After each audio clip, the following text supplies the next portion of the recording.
The moment everything changes, when trust crumbles in Port Charles. The air in Port Charles has been thick with unspoken truths lately, and nowhere is this tension more palpable than between Jason Morgan and Carly Spencer. Their decades-long friendship, built on unwavering loyalty and complete honesty, is about to face its most devastating test yet. A secret too heavy to bear. Jason had returned from Croatia with more than just battle scars, and relief over bringing Britt Westburn home safely. Hidden beneath his stoic exterior was a truth that threatened to shatter the very foundation of his relationship with the woman who meant everything to him. Jocelyn Jacks, Carly's beloved daughter, was now a WSB agent. The revelation had hit him like a freight train when he discovered her trapped at the Five Poppies Hotel, working undercover with her handler Vaughn. Standing in Carly's living room that evening, watching her bustle around with her characteristic energy, Jason felt the weight of his promise to Joss pressing down on his chest like a physical force. She had begged him not to tell her mother, her eyes pleading with the desperation of someone who knew exactly what kind of explosion this news would create. Joss is an adult now, Jason had rationalized to himself, the same justification he'd used countless times since returning. She has the right to make her own choices, even dangerous ones. After all, hadn't he made similar choices when he was young? Hadn't he walked away from the safe, privileged life of a Quartermain to embrace the dangerous world that Sonny offered him? The shift in Jocelyn. But Carly Spencer was no ordinary mother, and she certainly wasn't blind. Over the past few weeks, she had noticed subtle changes in her daughter that set off every maternal alarm bell she possessed. Joss had become secretive, evasive about her whereabouts, and there was a hardened edge to her that hadn't been there before. Gone was the open, trusting young woman who used to share everything with her mother. In her place was someone who moved with calculated precision, who looked over her shoulder too often, and who disappeared for hours without explanation. "Where have you been?" Carly would ask when Joss returned home late, her clothes slightly disheveled, her story vague about study groups or library sessions that never quite added up. "Just out with friends, Mom," Joss would reply, but her eyes wouldn't meet Carly's, and her smile felt forced, practiced. The lies were small at first, barely noticeable to anyone who wasn't paying attention, but Carly Spencer had built her life on reading people, on detecting the subtle shifts that revealed when someone was hiding something important. Each evasive answer, each mysterious phone call that Joss took in private, each time her daughter claimed to be somewhere she clearly wasn't. It all accumulated into a growing sense of unease that Carly couldn't shake. Jason's internal battle. Meanwhile, Jason found himself caught in an impossible position. Every time he looked at Carly, he saw trust in her eyes, the kind of complete faith that had sustained them through countless crises over the years. She relied on him to tell her the truth, especially about anything that concerned her children. It was an unspoken agreement between them, forged through years of shared dangers and mutual protection. "If you discover anything concerning one of my children, you must tell me," Carly had said to him just weeks earlier, her voice carrying the weight of absolute expectation. The memory of those words haunted Jason now, playing on repeat in his mind every time he saw her. But he had given his word to Joss, and Jason Morgan's word was his bond. The young woman had looked at him with tears in her eyes, explaining how she needed to do this work, how it gave her purpose after losing Dex, how it was her choice to make. She understood the risks, she had insisted, and she was willing to accept them. "Jason promised me he wouldn't disclose anything," Joss had said to Vaughn, her voice steady despite the danger they had faced together. And Jason intended to honor that promise, even as it slowly ate away at him from the inside. The unraveling begins. The beginning of the end started on a seemingly ordinary Tuesday evening. Carly had returned home early from the Metro Court, her mind occupied with the usual concerns of running a business and managing her complicated personal life. She was dating Jack Brennan now, the WSB bureau chief who brought both excitement and a dangerous edge to her world. But even her growing feelings for Jack couldn't distract her from her worries about Joss. As she entered her house, she heard voices coming from the living room, Jason's distinctive low rumble, and Joss's higher tones. Nothing unusual about that. Jason had been a fixture in their lives for so long that finding him talking with her daughter was as natural as breathing. But something in the quality of their conversation made Carly pause. Instead of announcing her presence, "The WSB training wasn't what I expected," Joss was saying, her voice carrying a weight that made Carly's blood run cold. "But I'm committed to this, Jason. I need you to understand that." Carly felt the world tilt on its axis. WSB training? Her daughter? The words didn't make sense together. Couldn't possibly mean what they seemed to mean. I know you are, Jason replied, his tone careful, measured. But your mother can never know, Joss interrupted firmly. Promise me, Jason. Carly would try to stop me, and I can't let that happen. This is my choice, my life. I'm not that scared little girl anymore. The blood in Carly's veins turned to ice water. WSB. Her daughter was involved with the WSB, the same organization that had taken Lucky Spencer, that had torn families apart, that dealt in the kind of danger that could get people killed without warning. And Jason had known. The confrontation. For 3 days after overhearing that conversation, Carly wrestled with what she had learned. She watched Jason carefully, searching his face for any sign that he might voluntarily share this devastating secret. She observed Joss with new eyes, seeing now the signs she had missed before, the increased physical fitness, the way her daughter scanned rooms upon entering them, the subtle tension that never quite left her shoulders. But Jason remained silent, and Carly's anger began to build like a pressure cooker with no release valve. When she finally confronted Joss directly, the conversation went exactly as Jason had predicted it would. Joss was defensive, determined, and absolutely refusing to abandon her new career path. Mom, you don't understand, Joss had argued, her chin raised in that stubborn way she'd inherited directly from her mother. This work matters. I'm making a difference. I'm not going to spend my life hiding behind bodyguards and living in fear. You're going to get yourself killed, Carly had shot back, her voice rising to match her daughter's determination. Do you have any idea what these people are capable of? What they do to agents who get caught? But Joss wouldn't budge, and eventually, she had stormed out of the house, leaving Carly alone with her rage and her fear. The breaking point.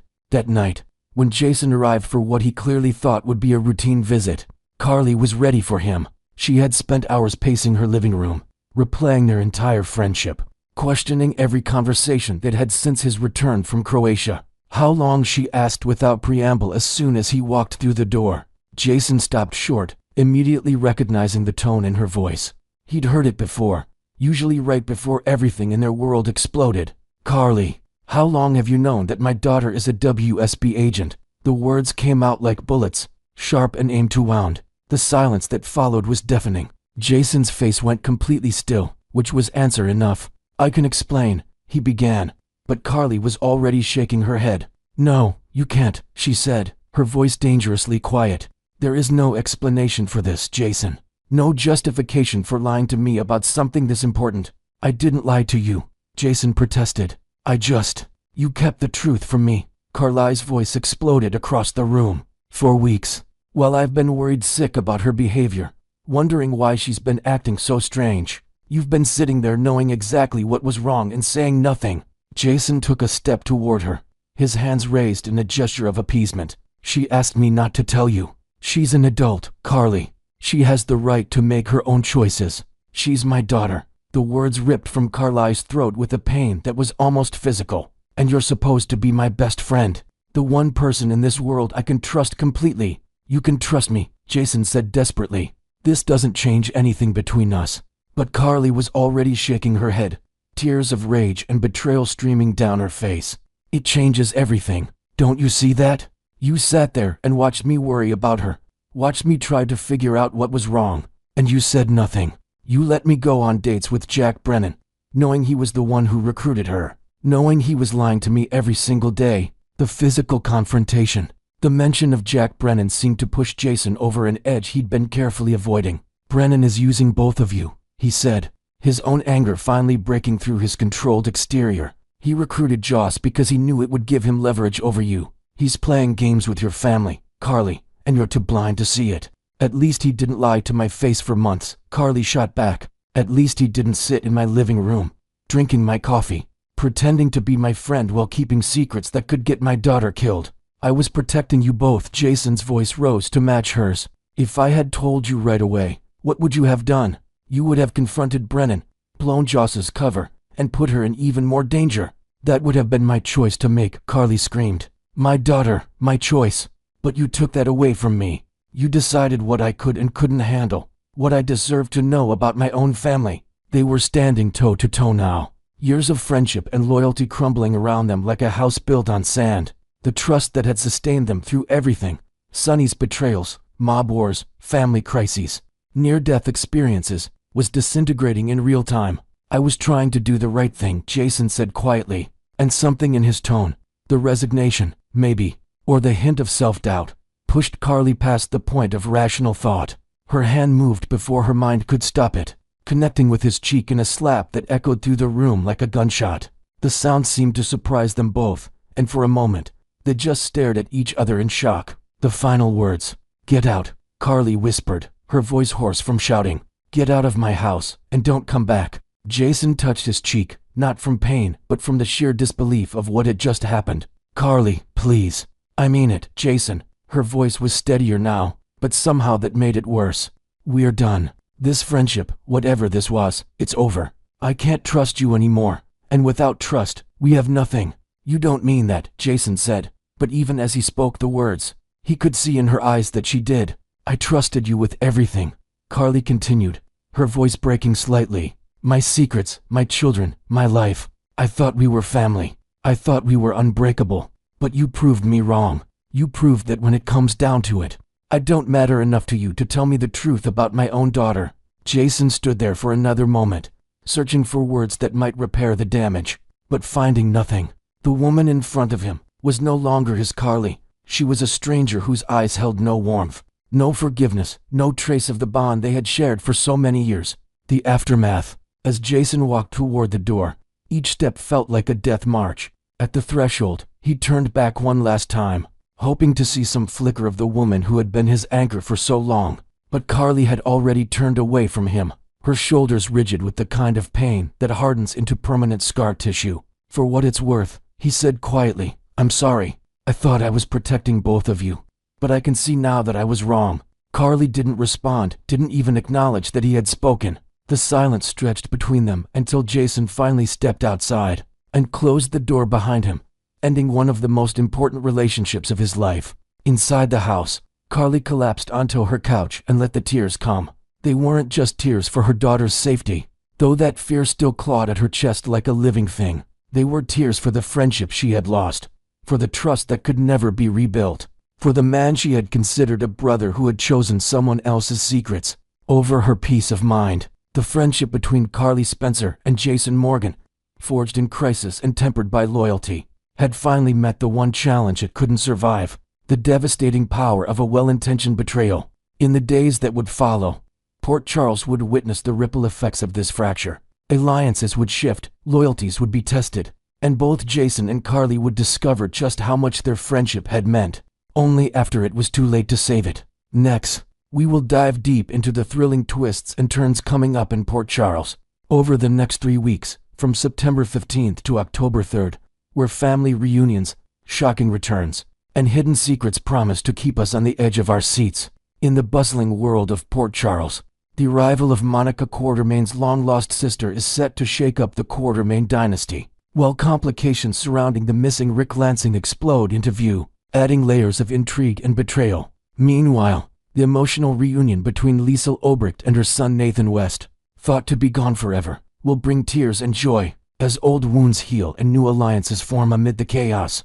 This period is packed with high-stakes drama, from unexpected accidents to heartfelt farewells, ensuring that no resident escapes the whirlwind of events unfolding in this iconic town. Starting with the week of September 15th to 19th, tensions continue to simmer between Liesl Obrecht and her daughter Britt Westburn, even as Nina Reeves desperately tries to bridge the gap and foster some semblance of family harmony. Nina's persistent efforts might seem futile at first, but a golden opportunity arises when Nathan West makes an astonishing return from the dead, turning what could have been a fractured gathering into a moment of profound reconnection. Imagine the scene: an explosive accident tied to a mysterious shipment that Professor Henry Hank Dalton has been anxiously awaiting disrupts everything, leaving Nathan gravely injured in the fallout. Perhaps the shipment involves experimental tech or rare artifacts from distant lands, heightening the danger and mystery. Lulu Spencer, ever the hero in times of crisis, steps in to rescue someone from the wreckage, her quick thinking saving the day. Upon discovering it's Nathan, she rushes him to General Hospital, where the medical team works tirelessly to stabilize him. Liesl's reaction will be one of overwhelming ecstasy upon learning her beloved son is alive. her tough exterior cracking to reveal raw emotion, while Nina shares in the elation, perhaps reflecting on her own losses and the miracle of second chances. Britt, however, might hold a key piece of the puzzle if Nathan was entangled in the shadowy operations at the Five Poppies Resort, either as an unwitting participant in bizarre experiments or even as the enigmatic figure pulling strings behind the scenes. Her prior knowledge could complicate their reunion, adding suspicion and unspoken truths to the mix. Shifting focus to Jason Morgan, this week brings a poignant moment as he grapples with profound grief, shedding tears for Monica Quartermaine after her untimely passing. The loss reverberates through the family, drawing Jason and Tracy Quartermaine closer in shared sorrow. As they navigate the painful process of bidding her farewell, their conversations might delve into cherished memories of Monica's strength and wisdom, perhaps recalling her role in pivotal family decisions or her unwavering support during Jason's turbulent past, making their goodbye all the more heart-wrenching. This emotional arc not only honors Monica's legacy, but also sets the stage for how her absence will ripple through Port Charles, influencing relationships and power dynamics in unexpected ways. Moving into the week of September 22nd to 26th, the spotlight turns to Monica's funeral, a solemn event that pays fitting tribute to both the character and the legendary actress Leslie Charleson who brought her to life. The ceremony could feature touching eulogies from loved ones, with floral arrangements symbolizing her enduring impact and perhaps a special montage of her most memorable moments on the show. Yet, amid the mourning, a fresh storyline ignites, promising to ramp up the excitement for the fall season. Enter Erika Slezak, a familiar face from One Life to Live, debuting in a role shrouded in mystery. But all signs from online speculation to subtle on-screen hints point to her portraying Monica's estranged sister, a character who could unearth buried family secrets, like forgotten inheritances or long-ago scandals that reshaped the Quartermaine lineage. Martin Gray, having stumbled upon a cryptic letter from this new rival, is fueled by a desire for vengeance against Tracy, possibly manipulating legal documents or the will itself to ensure Monica's sister claims what Tracy believes is rightfully hers. This plot twist might involve forged signatures or hidden clauses, escalating into a battle of wits and wills that tests loyalties within the family. Back with Nathan's storyline, curiosity abounds as characters probe into the hows and whys of his survival and timely reappearance, especially so soon after Britt's own comeback. Questions could swirl around survival tactics. Did he fake his death to escape a dangerous foe? Or was he held captive in a remote facility? Anna Devane dives headfirst into an investigation linked to the notorious Caesar Faison, taking bold risks that put her in precarious situations, perhaps infiltrating underground networks or confronting Faison's lingering associates. Her determination might uncover ties between Faison and the Five Poppies Resort, revealing a web of deception that endangers more than just Nathan. Meanwhile, young Charlotte Casadini could find herself in a precarious meeting with her father Valentin at Steinmauer Prison. Ranged after much deliberation, Lulu, despite her reservations, might greenlight the visit, hoping for closure. But regret could swiftly follow if Valentin orchestrates a daring escape, intent on whisking Charlotte away to start anew, perhaps to a hidden villa abroad where he plans to rebuild his empire. This development adds a layer of parental angst and high-stakes pursuit, keeping viewers guessing about Valentin's true intentions. As we head into the week of September 29th, October 3rd, the narrative spotlights tender moments between Britt Westburn and her son Ben, also known as Rocco Falconeri, as they bond over simple joys like park outings or shared stories, strengthening their mother-child connection amid the turmoil. On a more clandestine note, Jocelyn Jacks and S.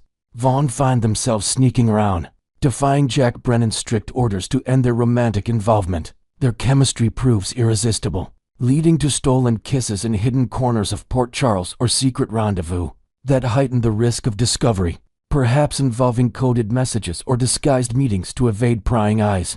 Of course, the investigation into Drew's shooting takes center stage, with Drew determined to pin the blame on Michael Corinthos, fueling a bitter rivalry. However, Michael is poised to gain the upper hand, possibly through evidence related to Willow Tate. Could she be the actual shooter, driven by unspoken motives like protecting a family secret? Or does Michael uncover proof of her involvement in something even more sinister, like a baby stalking scheme? Whatever the case, Michael's newfound leverage forces him to weigh his options carefully, deciding whether to expose the truth or use it as a bargaining chip in the ongoing power struggles. Finally, suspicions mount regarding the disappearance of Rick Lansing, who's being held captive by Alexis Davis, Ava Jerome, and Christina Corinthos Davis in a desperate bid to control a volatile situation.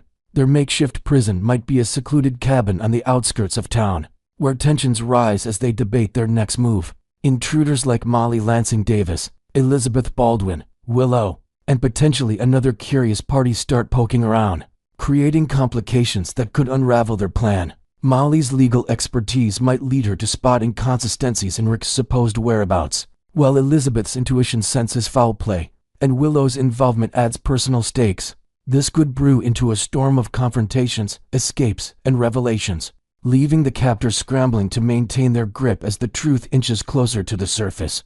Port Charles never fails to deliver the drama, and these weeks are no exception, blending heartbreak with hope and mystery with mayhem. Stay tuned for more updates, and don't forget to like, subscribe, and hit that notification bell for all the latest on ABC General Hospital.